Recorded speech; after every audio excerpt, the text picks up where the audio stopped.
El cuerpo y la sangre de Jesús, la Sagrada Eucaristía.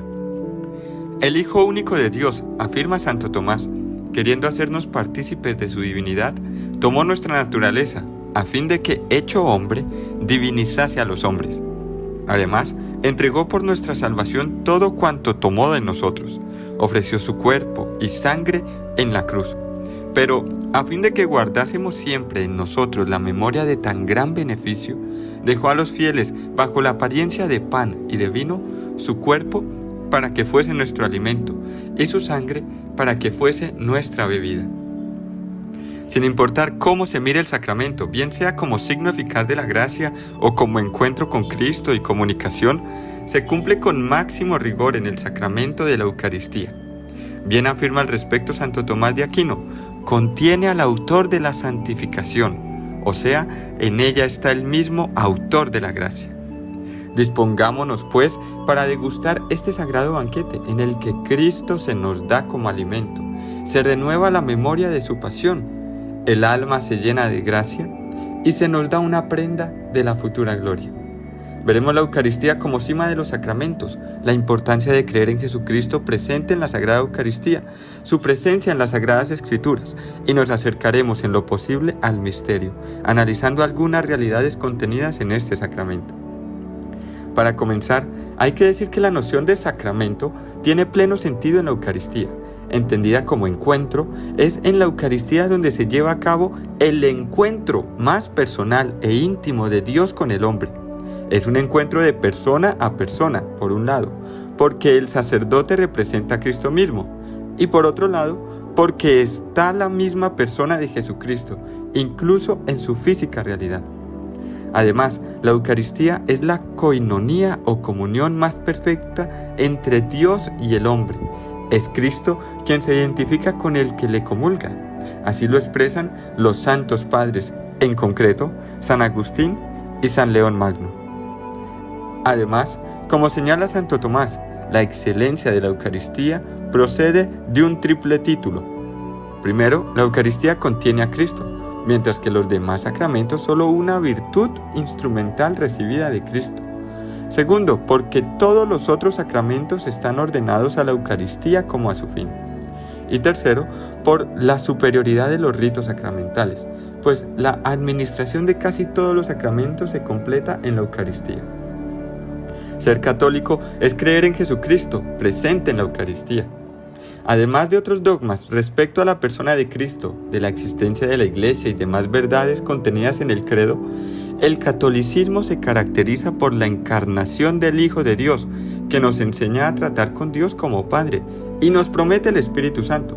Pero la fe católica no es la mera creencia en el Verbo encarnado, en el Jesús de Nazaret histórico, que nació, vivió, murió y resucitó, sino que supone esencialmente la fe en Jesucristo que está realmente presente en la Iglesia y que, como persona, existe solamente glorificado en el cielo y en el Santísimo Sacramento del altar. Por lo anterior, no es posible llevar una existencia cristiana sin un trato frecuente y asiduo con Cristo, presente en la Eucaristía. Además, la Eucaristía ilumina los distintos ámbitos en los que se desenvuelve la vida del creyente. La Eucaristía en las Sagradas Escrituras. Es obvio afirmar que la presencia de Cristo en la Eucaristía es una novedad absoluta del Nuevo Testamento, pero no quiere decir que no aparezcan prefiguraciones de este en el Antiguo Testamento. La primera, en boca de Jesús: vuestros padres comieron el maná en el desierto y murieron. El pan que yo daré es mi carne para la vida del mundo. Asimismo, la Eucaristía se encuentra prefigurada en el Cordero Pascual, que era conmemoración del pasado, pero al mismo tiempo era memoria profética, es decir, anuncio de una liberación futura. Así lo rememora San Pablo: nuestra Pascua es Cristo inmolado. Y por último, el Cordero que quita el pecado del mundo ya había sido puesto en los labios de Juan Bautista en el momento de presentar a Jesús como Mesías. Además, Jesús mismo prepara este momento con el discurso del pan de vida. Y en el discurso de Cafarnaúm, Jesús se mueve en dos paralelismos: el pan material y el pan de vida. Uno sacia el hambre y el otro ha bajado del cielo y da la vida eterna. Y señala que Él es el pan vivo bajado del cielo y el pan que da la vida al mundo. este pan es verdadera comida y su sangre es verdadera bebida. En cuanto a la última cena, los evangelistas, Mateo, Marcos y Lucas, y por su parte San Pablo, en la primera carta a los Corintios, van a ser quienes señalen con detalles la riqueza del acontecimiento. Muestran sentimientos, signos, enseñanzas de Jesús, pero sin dejar de lado la entrega de su cuerpo y sangre, identificados con el pan y el vino. Si a esto se le suma el marco en el que acontece, que es en la cena pascual, supone un carácter sacrificial. Significa el paso de una nueva alianza que conecta con la antigua y la supera. El hecho en sí lo hemos visto y contemplado: la hermosa escena de la entrega, el mandato del amor, el anuncio de la traición. Todo esto la Iglesia lo recuerda el Jueves Santo. Pero no es solo los evangelios los datos que tenemos, sino que la importancia de la Eucaristía es tal que el Nuevo Testamento lo muestra en la institución de la Eucaristía y también relata que desde el primer momento los cristianos se reúnen a celebrar este sacramento.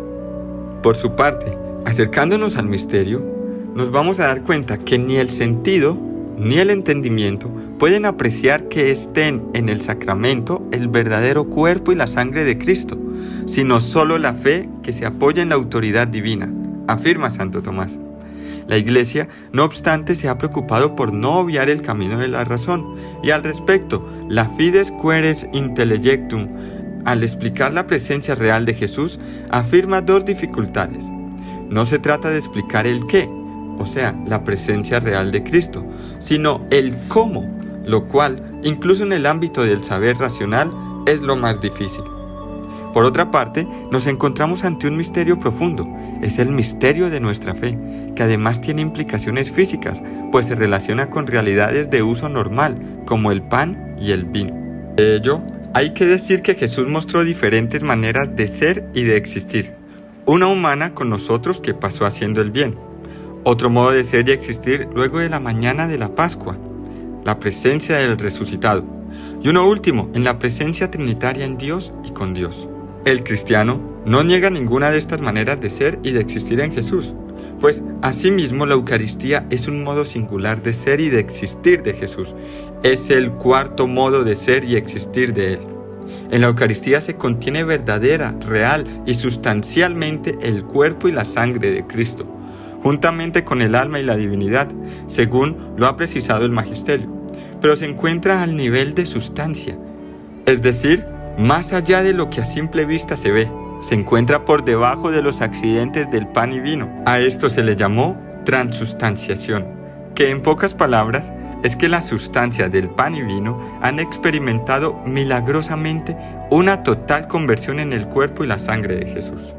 Pero entonces, ¿Cristo está presente de un modo físico en la Eucaristía? La encíclica Mysterium Fidei de Pablo VI afirma que bajo las especies del pan y vino, Cristo, todo entero, está presente en su realidad física, aún corporalmente, pero no a la manera que los cuerpos están en un lugar. Por último, la riqueza eucarística no consiste solo en la presencia de Jesús, sino en el efecto de esta presencia. En concreto, encierra tres realidades. Primero, la Eucaristía es la renovación incruenta del sacrificio de Cristo en la cruz. Segundo, es el sacramento por el cual Jesús comunica su propia persona a quien lo recibe. Tercero, es presencia constante del mismo Señor en el tabernáculo para ser adorado. Sacrificio, sacramento y presencia son tres elementos constitutivos de la Eucaristía que obra siempre bajo la acción de las tres divinas personas. A propósito, San José María Escrivá afirmó: la corriente trinitaria de amor por los hombres se perpetúa de manera sublime en la Eucaristía. Esta corriente trinitaria de amor, ¿dónde advertirla mejor que en la misa? La Trinidad entera actúa en el santo sacrificio del altar. La plegaria del Padre se hace constante. El sacerdote es el representante del sacerdote eterno, Jesucristo, que al mismo tiempo es la víctima. Y la acción del Espíritu Santo en la misa no es menos innegable ni menos cierta. Esta acción del Espíritu Santo queda expresada claramente cuando el sacerdote invoca la bendición divina sobre la ofrenda. Toda la Trinidad está presente en el sacrificio del altar por voluntad del Padre, cooperando el Espíritu Santo. El Hijo se ofrece en oblación redentora. Que la Eucaristía nos una a Dios y que el Espíritu Santo transforme lo que somos para que el efecto del sacramento sea visible en nuestra vida.